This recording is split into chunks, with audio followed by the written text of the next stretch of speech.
देखिए मेरे पत्रकार साथियों, सच्चाई आप भी जानते हो।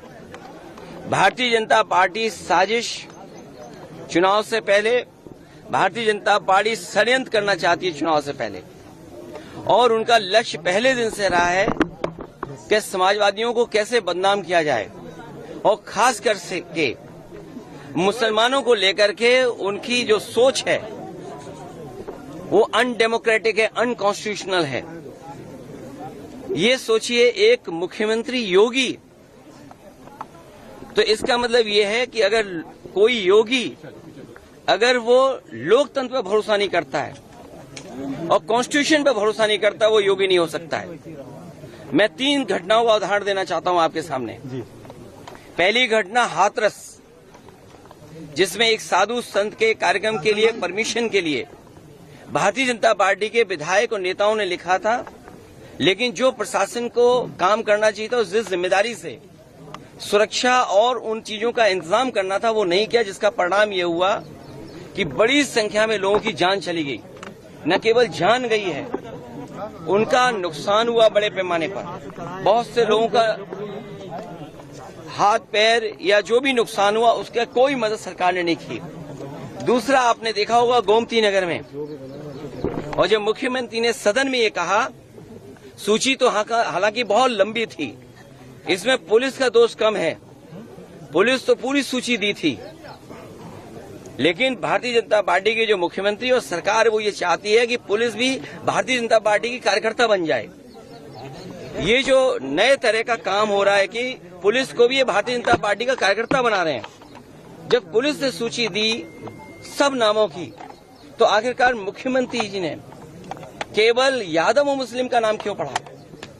और सच्चाई पुलिस भी जानती है कि जिसमें कि यादव का जिसका नाम लिया है, सुनने में आ रहा है कि वो फुटिंग में नहीं था, जो कैमरे की जो तस्वीर है उसमें नहीं है, वो कैमरे में नहीं था, क्योंकि वो चाय पीने गया था और पुलिस को यादव मिल गया, इसलिए उसको जेल भेज दिया। मैं आपके सामने कहना चाहता हूं, ऐसे लोग जो कानून का उल्लंघन कर रहे हैं और भारतीय जनता पार्टी के कार्यकर्ता बनकर के काम कर रहे हैं, जब कभी भी सरकार आएगी, ऐसे अधिकारियों के खिलाफ भी कार्रवाई होगी। और तीसरा उदाहरण, अभी रुक जाइए, तीसरा उदाहरण अयोध्या का, जिसमें कोई पॉलिटिकल पार्टी, अगर समाजवादी पार्टी ये बात कहती है कि डीएनए टेस्ट होना चाहिए, कैसे मुख्यमंत्री हैं ये, इन्हें कौन राय दे रहा है?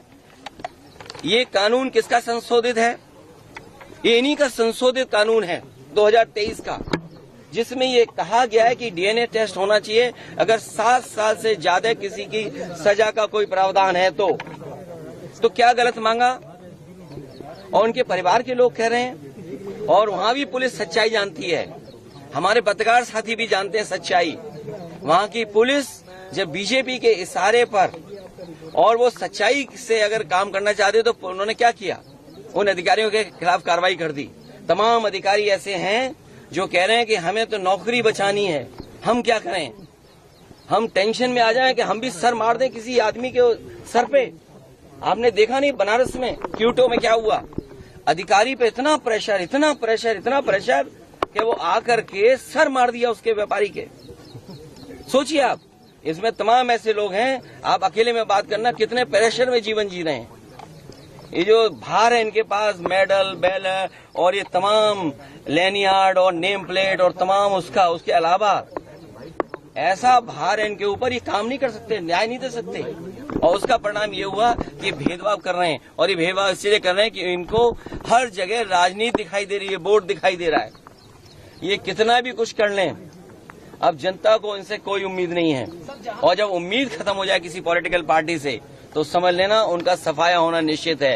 ये जो हारे हैं, इतना बुरा हारे हैं, जनता इससे भी बुरा इन्हें हराएगी, तभी इनका इलाज हो सकता है।